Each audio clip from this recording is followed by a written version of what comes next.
ya inició la grabación, vamos a iniciar la presentación. Tal vez le dicen a la otra compañera, bueno, que ya puse el anuncio ahí, ¿verdad? Ahí en el grupo.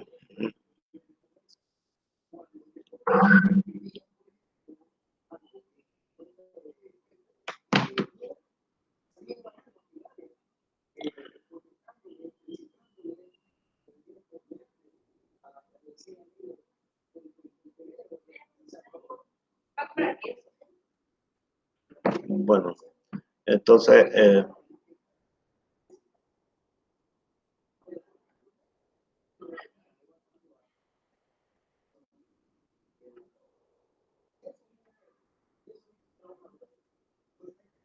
bien, vamos a iniciar porque ya se narró la tarde, la noche, y de un solo vamos a iniciar con algunas preguntas. No sé si ustedes ya tuvieron la oportunidad, ya les quedó tiempo de leer el material que está en plataforma.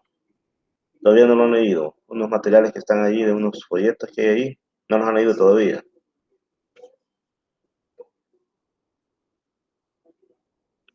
Bueno, vamos a ir entonces tratando de darle solución a algunas preguntas que están acá. Por ejemplo, ¿por qué el término metazoa ha caído en desuso? Resulta que ya en los últimos años ya casi no se usa este término y la razón es de que anteriormente se consideraba a los protozoos como animales y se incluían dentro de los metazoos. Sin embargo, como ellos son unicelulares, ahora ya no se les considera como animales, sino que ya se les puso aparte y por eso es que ya casi no se usa el término metazoa. Siempre en el material que está en plataforma hay ahí aspectos relacionados que hablan acerca de cuáles son los factores que afectan la constitución de la fauna del mar. Porque ese libro, el libro base, hace un reconocimiento sobre la vida en el mar. Y entonces ahí hablan de que los factores que afectan la constitución de la fauna en el mar, es decir, que afectan la sobrevivencia ahí y que obviamente algunos animales han logrado vencerlo y por eso viven ahí, es por ejemplo la concentración de la sal, la misma profundidad del fondo marino. Justamente ahí habla sobre el color del mar, ¿verdad? Porque el mar es de color azul y eso se debe a que las moléculas de agua reflejan la longitud de onda de color azul. También donde hay, permítame, parece que alguien que quiere entrar.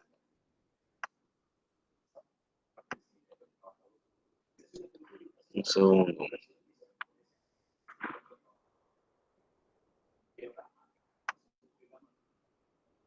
No, sí, usted, bueno, que alguien había estado, ¿cómo se llama?, queriendo entrar. Bueno, entonces vamos a continuar leyendo aquí sobre las preguntas que hemos traído para esta ocasión.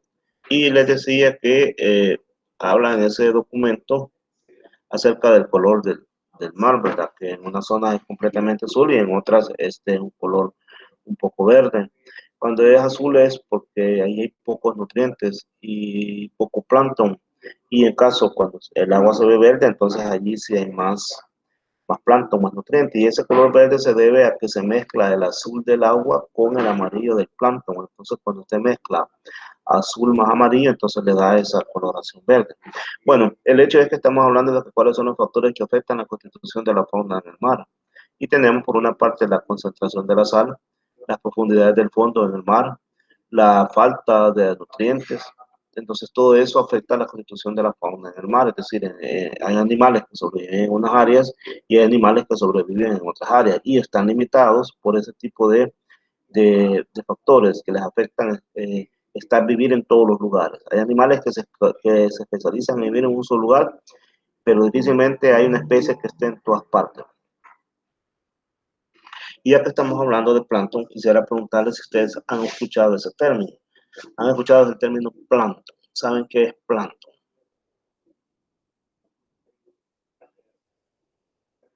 ¿Han escuchado ustedes el término plancton?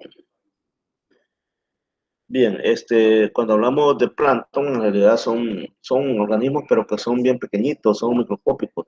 Y ellos casi no tienen mecanismos propios para desplazarse, sino que flotan, ya sea en agua dulce, ya sea en agua salada, ya sea en agua salóbrica. Y ellos se mueven, pero por las corrientes de las aguas. Eh, en el plancton podemos hablar nosotros de fitoplancton y podemos hablar de zooplancton. En el caso del zooplancton, allí lo que hay son adultos y jóvenes de casi todos los grupos que puedan existir allí de plancton y pueden colonizar sitios nuevos gracias a los movimientos de las corrientes de agua. Resulta que en el mar el fitoplancton es más abundante en las zonas de las aguas superficiales que en otras áreas. Cuando decimos fitoplancton significa que se trata de organismos unicelulares que no son animales, sino que es un reino aparte, pero ellos tienen la capacidad de poder hacer fotosíntesis, por eso se llaman fitoplancton. Y esa es la explicación por la cual ellos están en las aguas superficiales, porque allí captan más fácilmente la luz y son capaces de poder realizar el proceso de fotosíntesis. Ahora, en el mar también hay lugares donde hay como fosas termales, como que si dijéramos como volcanes submarinos, y allí está saliendo constantemente azufre. Y sin embargo, allí podemos encontrar ciertos tipos de organismos, tipos de organismos que son las bacterias, y también de animales que se alimentan de esas bacterias. Resulta que esas bacterias, de la mezcla que sale del agua, del magma, del sulfuro de hidrógeno, ellas pueden obtener su energía. Y así es como se van formando las cadenas alimenticias en esa zona. Hay organismos que también se les considera pelágicos y hay otros que se les considera como bentónicos. ¿Dónde podemos encontrar los pelágicos? Los pelágicos los encontramos en la superficie de los océanos. Sin embargo, los bentónicos, esos los encontramos en los fondos de los océanos. Esa es una diferencia entre organismos pelágicos y bentónicos. En estos documentos que están allí en plataforma dice que la evaporación, la desecación y la falta de agua constituye la peor de las plagas que tienen los animales terrestres. Aquí ya no estamos hablando de animales marinos, vamos a hablar de animales terrestres. Y resulta que para nosotros la evaporación, la desecación y la falta de agua constituye una de nuestras peores plagas. Es decir, necesitamos fundamentalmente de agua y necesitamos protegernos de que se nos pierda el agua que consumimos. Entonces, para ello hemos desarrollado una serie de adaptaciones fisiológicas. Por ejemplo, la fecundación nuestra es generalmente interna. Hay excepciones, por ejemplo, los ranas, los sapos, ellos tienen fecundación externa, pero de ahí la mayoría tenemos fecundación interna. Y algunos de organismos que viven aquí en la Tierra, por ejemplo, los artrópodos, estoy hablando de los insectos, de las arañas, ellos poseen exoesqueleto. Y ese exoesqueleto evita que se pierdan el agua, porque ellos tratan de economizar y de aprovechar al máximo la poca agua que consumen. Por esa razón es que la evaporación, la desecación y la falta de agua es la peor de las plagas que tenemos los animales terrestres. Ante la falta de agua, rápido nos morimos, ¿verdad? Entonces, sin embargo, los que viven en el agua no tienen ese problema. Bien, hasta aquí hemos llegado a hablar un poco de ese documento que ustedes tienen en plataforma y que habla sobre la distribución de los animales y las adaptaciones que estos han tenido tanto en el ambiente terrestre como marino. Si les ha llamado algo la atención de lo que he hablado, podrían, y tienen alguna duda o quisieran saber algo, es el momento de que pudieran preguntar. No sé si hay alguna pregunta hasta este momento por parte de ustedes.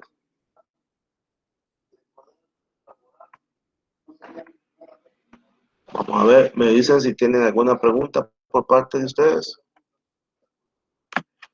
Bueno, tenemos Por mi parte, todo claro. todo claro, va, excelente, va, gracias. Solo déjenme tomar una imagen porque nos piden ¿cómo se llama? La imagen de la actividad.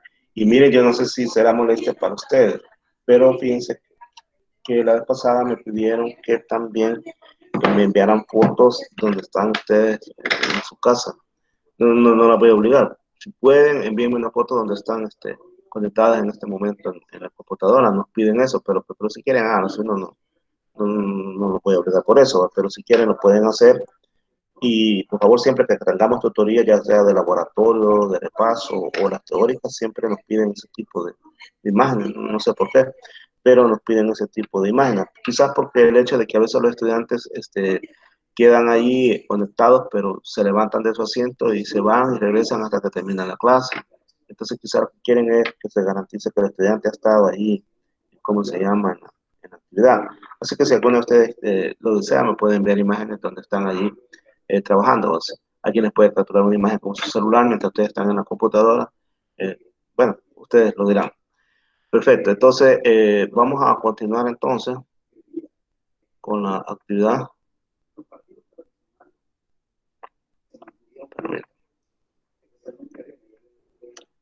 Creo que tendré. No. El problema de esto es que cuando uno se sale, se pierde aquí la presentación. Permítanme un segundo. Bueno, entonces eso es lo que hablábamos acerca de la, ¿cómo se llama? Permítanme. Voy a presentar nuevamente porque se me perdió.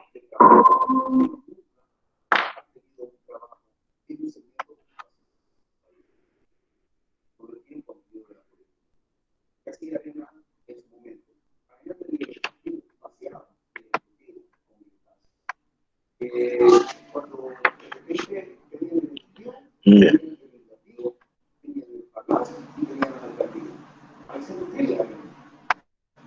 Ok. Entonces, vamos a hablar acerca de otro tema, que es el desarrollo embrionario, que esto sí lo discutimos bastante en la tutoría que tuvimos la vez pasada. Probablemente ahora sí recuerden de este tema. ¿Se recuerdan que hablábamos cómo se va formando el embrión? Y decíamos que todo iniciaba cuando el óvulo es fecundado por un espermatozoide, después este se divide y se forman pues dos células, se forman, permítanme. Se forman dos células que las vamos a conocer como blastómeros, después se dividen y se forman 4, después 8, y después 32, hasta que aparece una cuestión como que si fuera una mora. Conocen ustedes las moras, ¿verdad? Entonces, como una mora, de ahí recibe el nombre de mórula. Y esta mórula después se le va abriendo un hueco por dentro, y esto se llama blastocele. Y todo esto ya, cuando ya tiene el hueco por dentro, ya no se va a llamar mórula, sino que se va a llamar blástula. Esto se recuerdan en lo que estuvimos hablando en cómo se llama en la tutoría anterior, cuando estábamos mencionando acerca del desarrollo embrionario. Igualmente, hablábamos acerca de que una vez esta blástula se comenzaba a curvar hacia adentro. Aquí está. Y entonces cuando comienza a curvarse hacia adentro ya no se llama blástula, sino que se llama glástrula. Y al proceso se le conoce como gastrulación. Luego, acá y una vez que ya está la gastrulación bien hecha, entonces se comienzan a desarrollar tres capas, que son el mesodermo, el endodermo y el ectodermo. Y cada una de estas capas van a dar lugar a diferentes órganos, al intestino, a los hígados, al corazón, etcétera, hasta que se forman los embriones. Entonces así empieza todo, ¿verdad? Un huevo es fertilizado por un espermatozoide, se divide en dos, después en cuatro, después en ocho, después en 32, se forma la mórula se le abre un hueco, ese hueco adentro tiene un líquido y se llama blastocele, y aquí ya no se va a llamar mórula cuando esté blastocele, sino que se llama blástula. Ahora, esta blástula después comienza a hacer una como invaginación hacia adentro, y entonces a eso se le llama gastrulación, y ya no se va a llamar blástula, se va a llamar gástrula.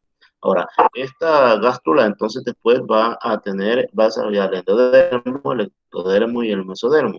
Y cada uno de estos tejidos va a desarrollar, es decir, los diferentes órganos que forman el cuerpo. Hasta aquí había explicado en el paso anterior. Ahora para dar paso les iba a dar la continuación de esto, porque todavía le falta un par de cositas que hablar. Y es que vamos a hablar que a esta gástrula, la abertura que queda aquí, se le conoce como blastoporo.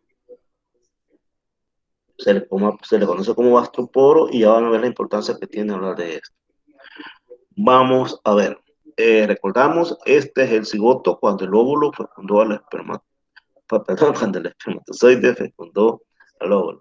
Y primero se divide, se hace en dos, después 8, después 32, hasta que se forma una mórula. Aquí no aparece la mórula, se tienen solo, bueno, aquí está la blástula y después se le forma un blastocele, se forma la gástrula. En la gástrula esto se forma esta invaginación y de ahí aparecen los tres tejidos. Y aquí estamos introduciendo un término que creo que no lo introducimos en la tutoría pasada, blastóporo. Es la abertura que está acá. No lo vayamos a olvidar porque nos va a servir para explicar unas cosas que vienen después. Es el blastóporo. Veámoslo, aquí va nuevamente. Mira, aquí lo pueden ir viendo ustedes. Se hacen 2, se hacen 8, se hacen 32, la mórula, la blástula, la gástrula y una gástrula dibástica, una gástrula triblástica. Dibástica con 2 capas, triblástica con 3 capas. Y aquí vamos a introducir otro término, celoma. Hoy vamos a hablar también de celoma. Ellas ya son 2 términos nuevos que estamos viendo, blastóporo y celoma. Y vamos a ver un tercer término. Vea esto. Esta es la gástrula. Y observe que se hace para adentro, como una evaginación. Y esta parte de aquí es la entrada, se llama blastóporo. Resulta que aquí se está formando ya un tejido que se llama mesodermo. Después se forma también el ectodermo y el endodermo. Pues resulta que lo que queda aquí en medio recibe el nombre de arquenterón. Este es otro término nuevo que estamos viendo este día, arquenterón. Y observe usted que aquí se ven como que si fueran tubos, huecos. Y entonces aquí este hueco se recibe el nombre de celoma. Aquí está la hoja visceral y la hoja parietal que rodea al celoma. Voy a explicar esto de nuevo por si nos estamos confundiendo. La vez pasada habíamos llegado hasta como por aquí, hasta la gastrulación, ¿se recuerda? Habíamos llegado a la mórula, la blástula y la gástrula. Hasta ahí habíamos llegado. Pero ahora estamos diciendo que esta gástrula tiene una abertura y se hace para adentro, y esa abertura es el blastocele.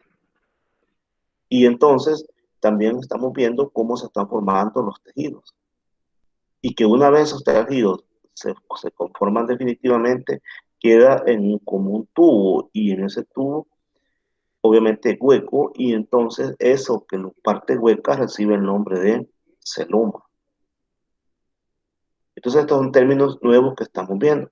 Y la parte que queda cuando se hace la imaginación de la gástrula, a eso se le conoce como arquenterón. Y aquí vamos a ver la participación de ustedes. Vamos a ver hasta dónde hemos entendido para que yo pueda ir reforzando.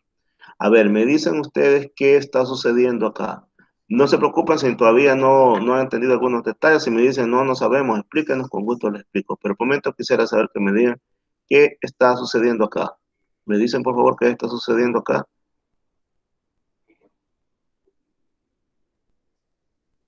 Ahí La se va a dar la fecundación. fecundación. Exacto, la fecundación. Y aquí comienza la segmentación, ¿verdad? Aquí comienza, fíjense que acá este es un núcleo que está en rojo y otro azul que representa que se está uniendo el núcleo del espermatozoide con el núcleo del óvulo. Y aquí están ya los cromosomas que se juntaron, 23 cromosomas del espermatozoide y 23 cromosomas del óvulo en el caso de los humanos. En otros animales es diferente el número de cromosomas, pero en el caso de los humanos es 23 y 23, y entonces aquí se van a hacer 46 en el caso de los humanos. Cuando esto sucede, comienza a duplicarse. Esta célula, este cigoto se duplica, ya tenemos dos acá, miren. Esta es una célula y este es su núcleo. Esta es una célula y este es su núcleo. Y después estas se duplican y hacen 4 entonces. Y después estas se duplican un montón de veces y forman la mórula. Cada uno de estos se llama blastoma. Y también esto se le conoce como blastocisto. Resulta que después esta acá adentro se hace hueca, y ahí adentro entonces hay como un líquido, y es el blastocele. Pero después esto comienza a hacerse hacia adentro.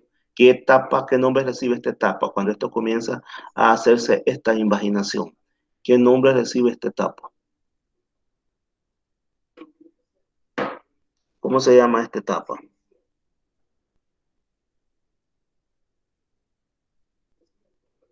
Esa es la gastrulación. Excelente, esa es la gastrulación, muy bien. Y estas como orejitas que se están formando acá, ¿qué nos estarán indicando? ¿Qué se está formando acá?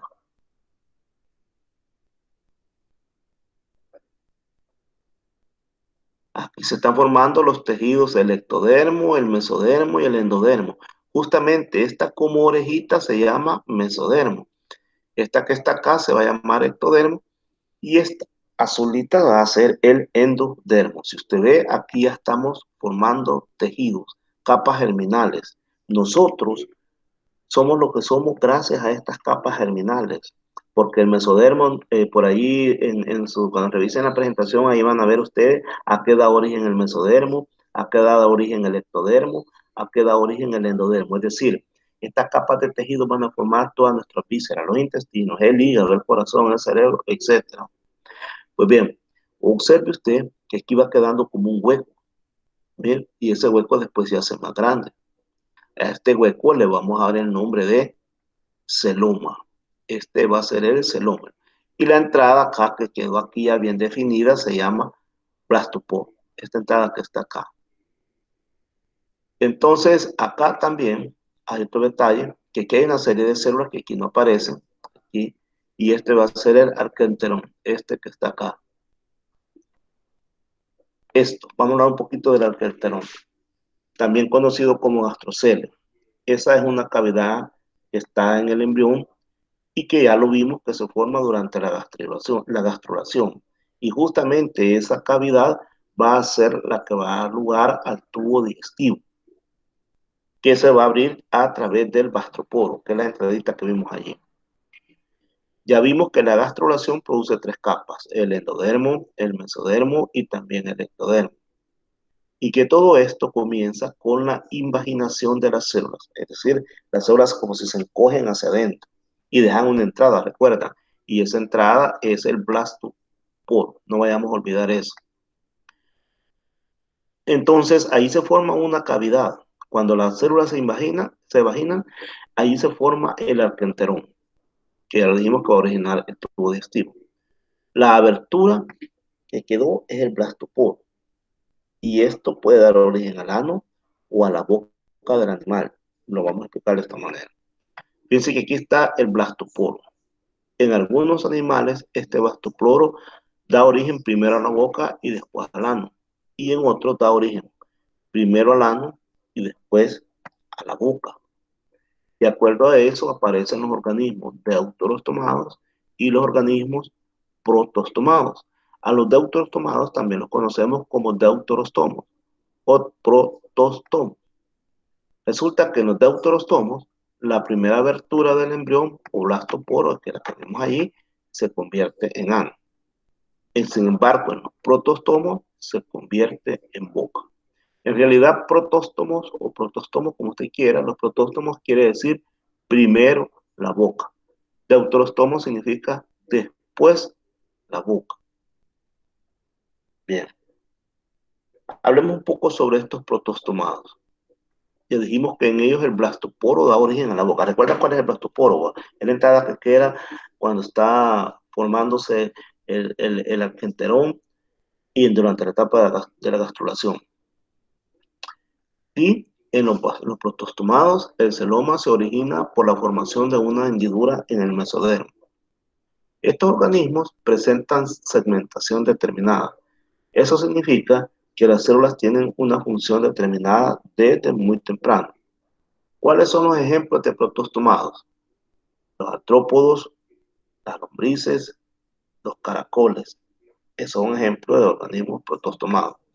Creo que hay un error acá, permítame, lo voy a corregir. Porque aquí he cometido un error, estoy escribiendo eso. ¿Qué tal está? Ok, está bien. Bien.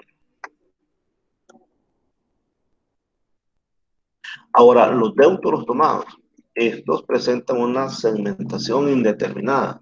Significa que las células obtienen su función hasta que ya está bien desarrollado el embrión. ¿Quiénes estamos acá? Nosotros. Nosotros somos deuterostomados.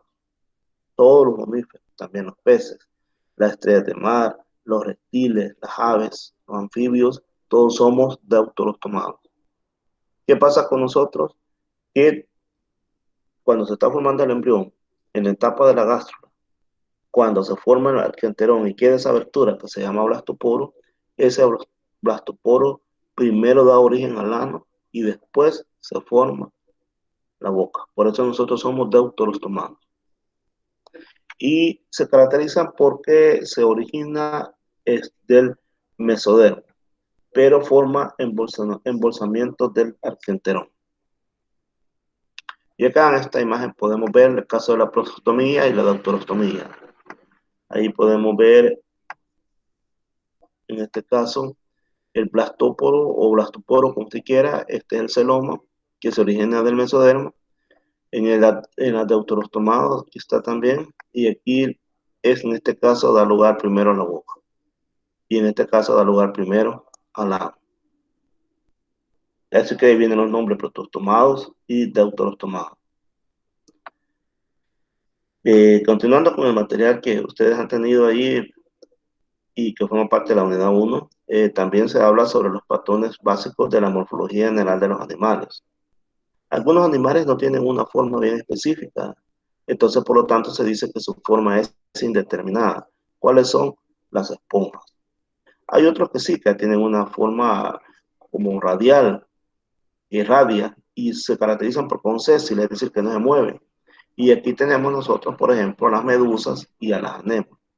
Este tipo de forma radial les da la ventaja a ellas de que enfrentan estímulos ambientales provenientes de todos lados, es decir, sincronizan todo, por eso son como redondos, ¿verdad? Porque saben lo que está pasando por todos lados. Esta es una ventaja para su sobrevivencia. También tenemos la forma bilateral. En este caso nosotros nos movemos libremente y por lo tanto tenemos simetría bilateral o forma bilateral que está adaptada para poder caminar, para poder dar un paso, para poder dar paso. En estos casos no, en estos casos son sésiles. Entonces, y si son sésiles, ¿por qué se mueven? Por las corrientes del agua, ellas las mueven. Bien, ahora regresemos al desarrollo embrionario y vamos a hablar acerca del celoma. ¿Qué es el celoma? El celoma es una cavidad que está llena de líquido, pero esa cavidad la encontramos entre la cavidad corporal y el intestino. Ese es el celoma, una cavidad. Y según el celoma se pueden clasificar los organismos en acelomados, pseudocelomados y también celomados. Los acelomados son los que no tienen celoma. A significa sin celoma. Pseudocelomados significa que tienen falso celoma. Estos organismos pseudocelomados se caracterizan porque el blastocele es persistente, siempre llegan adultos y todavía tienen ahí su origen del blastocele, los órganos flotan libremente en esa cavidad. Los celomados, en este caso, nuestros órganos no están flotando libremente. Hay una membrana que los sostiene entre el celoma y los músculos. Veamos un ejemplo y probablemente aquí se ubiquen ustedes. Me imagino que ustedes han tenido la oportunidad de poder ver si ustedes han descuartizado gallinas o han visto cuando descuartizan gallinas, se han fijado que lo que conocemos popularmente como las tripas, o sea, los intestinos, y donde está el hígado y todo eso, hay ahí como unas telitas, ¿se han fijado? Esas telitas son como unas membranas y esa membrana se llama peritoneo. Entonces significa que igual nos sucede a nosotros. Nuestros órganos no andan ahí sueltos, flotando libremente en los líquidos, sino que esa membrana peritoneo los mantiene en su puesto. Y esa es una característica de los celomados que no la poseen los pseudocelomados, ya que en ellos los órganos flotan libremente. En nuestro caso no. Tenemos esa membrana que se llama peritoneo, que es la que los está sosteniendo.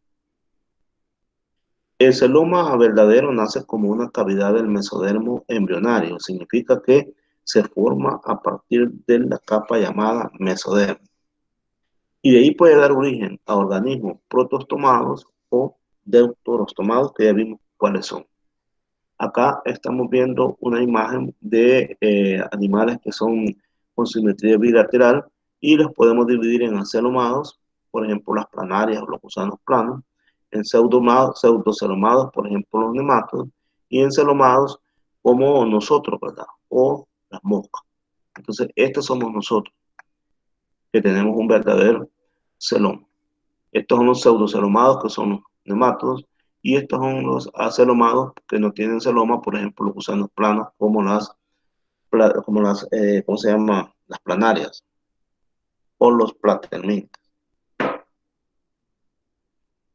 Otro punto que traje aquí a discusión para que lo recordáramos, porque acuérdense que estamos en teoría de repaso, es la evolución de los metazoos, cómo los metazoos han venido evolucionando. Y en ese sentido, la teoría que más se acepta es la teoría colonial flagelada. ¿En qué consiste esta teoría? Bueno, se supone que, que los los animales, mejor dicho, se originaron de protozoos que tienen flagelos, pero que también viven en colonias y que forman una como esfera, como una pelota, parecida a unos organismos actuales que se llaman volvox. Entonces se supone que de allí se fueron, ¿cómo se llama? Desarrollando los animales y que estas células se especializaron y al especializarse después formaron tejidos y entonces así fue como se fueron originando los animales. Así que la teoría más aceptada es la teoría colonial flagelada. Bien, hasta aquí llega mi presentación, pero ahora vamos a hacer los minutos que faltan, un poco de repaso porque ahora ya que les di la presentación, probablemente sí, ahora ya desean participar en los primeros puntos. Vamos a ver. ¿Se recuerdan por qué dije al principio que el término metazoa ya casi no se usa? ¿Se recuerdan lo que dije? Bueno, lo que dije ahí rápidamente fue porque antes en este término se mezclaban a los protozoos, pero hoy ya los protozoos ya no se consideran animales porque son unicelulares y resulta que todos los animales somos pluricelulares, o sea que tenemos un montón de células. Bueno, y aquí están los factores que afectan la constitución de la fauna en el mar, la concentración de la sal, la profundidad del fondo marino y la ausencia o presencia de nutrientes. Eso identifica dónde dónde usted va a encontrar más o menos animales. También hablamos acerca del plancton. ¿Me podrían decir qué es el plancton? ¿Qué dije yo que era el plancton? ¿Qué dije que era el plancton? Vale, vamos siempre que les digan a ustedes que el plancton, siempre piensen que son microorganismos bien chiquitos, microscópicos, que las tenemos que ver ante el microscopio. Y que también lo otro que pueden decir es que el plancton no tiene mecanismos propios para poder desplazarse. Es decir, no tiene cilios, no tiene flagelos, sino que se mueven gracias a las corrientes de aire. Ahora, en el caso del zooplancton marino, está formado por adultos y jóvenes de casi todos los grupos pequeños que hay allí y que eso les sirve a los pequeños para poder colonizar sitios nuevos debido a las corrientes. La otra cuestión que surge por ahí es que el fitoplancton, fíjense que abunda más en las aguas superficiales, dice ir arriba, no abajo. ¿Por qué? Porque arriba pegan los rayos del sol. Entonces, al pegar los rayos del sol, estos organismos pueden hacer fotosíntesis. Hay una curiosidad en el mar también. Resulta de que allí se han encontrado seres vivos en lugares donde se supondría que no deberían de haber, porque más en el mar, mientras más profundo es, no llega la luz, es completamente oscuro. Y se puede usted encontrar con lugares donde están emanaciones de azufre, son como volcanes submarinos, y ahí hay vida. Resulta que esa vida se origina porque hay bacterias que utilizan esos componentes ¿cómo se llama? Del azufre que reacciona con el hidrógeno y forma sulfuro de hidrógeno que se une al magma y más el agua, entonces hay bacterias que de eso se alimentan y hay animales que se alimentan de las bacterias, entonces por eso se explica que hayan seres vivos en esos lugares. ¿Dónde viven los organismos pelágicos? Cuando usted le digan dónde viven los pelágicos, en la superficie de las aguas marinas o dulces, y los bentónicos en las profundidades. Nosotros, los que vivimos en la tierra, que no vivimos en el agua, si nos descuidamos nos morimos, si pasamos varios días sin tomar agua nos morimos, si nos da una fiebre y no nos quitan esa fiebre nos vamos a morir porque nos vamos a deshidratar. Para nosotros la falta de agua es nuestra peor plaga. Entonces, por lo tanto, nosotros hemos desarrollado una serie de adaptaciones para poder, ¿cómo se llama?, tolerar agua, o mejor dicho, economizar nuestra agua. Por ejemplo, la fecundación interna, el exoesqueleto en los artrópodos, nuestro sistema de excreción. Por ejemplo, las aves, ustedes se han fijado que en las aves ellas tienen un solo conducto por donde defecan y por donde orinan para ahorrar la mayor cantidad de agua. Y hablamos de desarrollo embrionario, creo que esto lo explicamos varias veces, hablamos cómo empieza todo desde de la fecundación, después se llega a los blastómeros, a la mórula, después se forma la blástula, que tiene un blastocele que tiene un líquido, y después se forma la gástrula es cuando comienza la invaginación, y esa invaginación se forman tres capas, el mesodermo, el endodermo y el ectodermo, y cada una de esas capas van a dar origen a diferentes órganos y otros tipos de tejidos. y queda una abertura que se llama plastópodo. También hablamos de un nuevo concepto que son el arquenterón y el celoma. Y el arquenterón va a ser la célula, la cavidad que queda allí donde se dio la invaginación. Y el celoma, si ustedes se fijan, aquí está cerrado, pero aquí está abierto, es como una cavidad que se está abriendo, ¿verdad? Ese es el celoma. Y en este esquema, pues vimos cómo llegamos hasta formar, aquí se empiezan a formar los tejidos. Aquí está el endodermo y el ectodermo. Aquí ya hay mesodermo y comienza a formarse el celoma. Esta es la entrada que se llama blastópodo y lo que está aquí se llama arquenterón. Dimos cuál era la definición de arquenterón y hablamos en este caso ya del blastóporo, que el blastóporo da origen a que existen organismos deuterostomados y protostomados. ¿Y que se va a deber?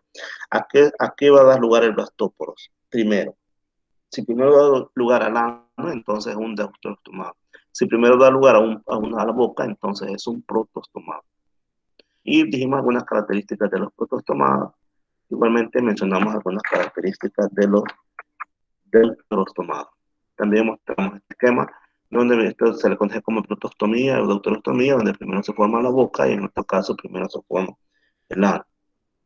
Hablamos también acerca de la morfología de los animales. Hay unos que tienen una forma indefinida, más bien no tienen forma, entonces le vamos a llamar forma indeterminada. Ejemplo, las esponjas. Aquí, por ejemplo, esto no tiene forma. Si bien aquí se ve que como si fueran dedos, pero hay algunas que se ven de otras, que tienen de estas características que no tienen ninguna forma, entonces son indeterminadas. Pero hay otras que sí tienen forma radial, por ejemplo, las medusas, las anémonas. Y nosotros, que tenemos forma bilateral, que eso nos permite poder movernos, porque en el caso de las de forma radial no se puede mover, pero usted podrá, pero se van moviendo en el mar, sí, pero por las corrientes de agua.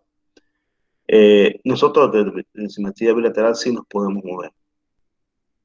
El celoma, ya dijimos que el celoma es una cavidad y que gracias al celoma podemos hablar de organismos que no tienen celoma, son los acelomados, que tienen un falso celoma, son los celomados, y que sí poseen celoma, entonces le vamos a llamar celomados. Ejemplo de los pseudocelomados, aquí tenemos una serie de organismos que los vimos allí, por ejemplo, los artrópodos, y celomados, por ejemplo, aquí estamos nosotros. Bien, y aquí vimos una imagen de los celomas, del pseudoceloma, de los acelomados.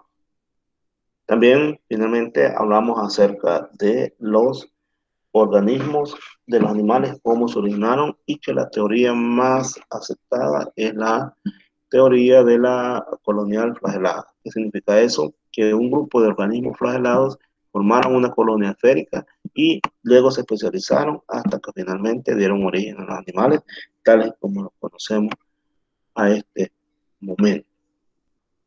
Bueno, si tienen alguna pregunta.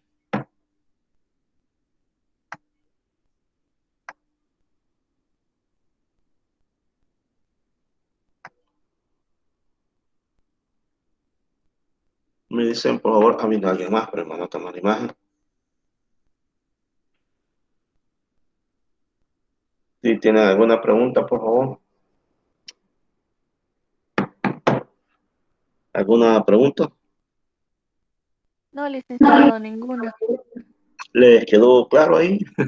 Recuérdense que tienen examen ¿cómo se llama? Este viernes y tienen examen también el domingo. Este viernes es un corto virtual y el domingo, antes del laboratorio, va a haber examen. Tienen que leer ustedes la guía. Lean esa guía y si tienen duda, ahí por WhatsApp, si quieren, es incorrecto lo que estoy diciendo porque nos han dicho que sea por correo, así es que lo pueden hacer por correo, de preferencia por correo, pero si no tiene chance lo puede hacer por WhatsApp. Cualquier pregunta que usted tenga, mire, fíjese que en la guía yo no entiendo qué quiere decir esto y entonces yo con gusto le ayudo durante estos días que usted lea la guía. ¿Por qué le van a hacer un examen? No le escuché, no. ¿A qué horas va en la tarde? ¿El cual? El corto de No, el del mañana. domingo. El de domingo es antes del examen, antes del laboratorio. Como el laboratorio es a las 8, creo que a las 8, ¿eh? Ok. Ujú. Sí, creo que a las 8. Y el de mañana se mantiene siempre para las 8.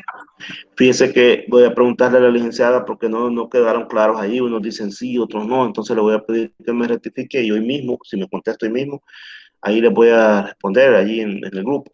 Estén pendientes del grupo. Ese grupo hay que estar pendientes del grupo de WhatsApp porque ahí constantemente estoy informando. Entonces hoy mismo les voy a, si me contesta la licenciada ahora, hoy mismo les informo acerca de ahora sí tiene razón usted porque estaban que lo cambiaban, que no lo cambiaban, ¿verdad? O no sé si ya en plataforma ya cambiaron ahora, ¿no se han fijado? Licenciado, porque en horario de las 5 de la tarde aparece ahora. Ah, pues sí, entonces voy a preguntar a ver cómo está la situación, si se mantiene a las 5 o si ya fue trasladado hacia las 8 de la noche. Ujú.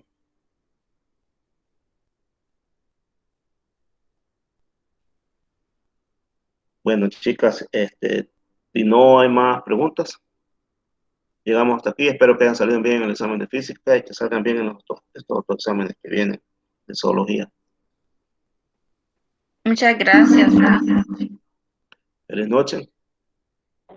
Gracias, feliz noche. Gracias, Feliz licenciado. noche. Feliz noche. Feliz noche. Muchas gracias, licenciado, feliz noche. Para servirle. Feliz noche. Nos vemos entonces. Con permiso.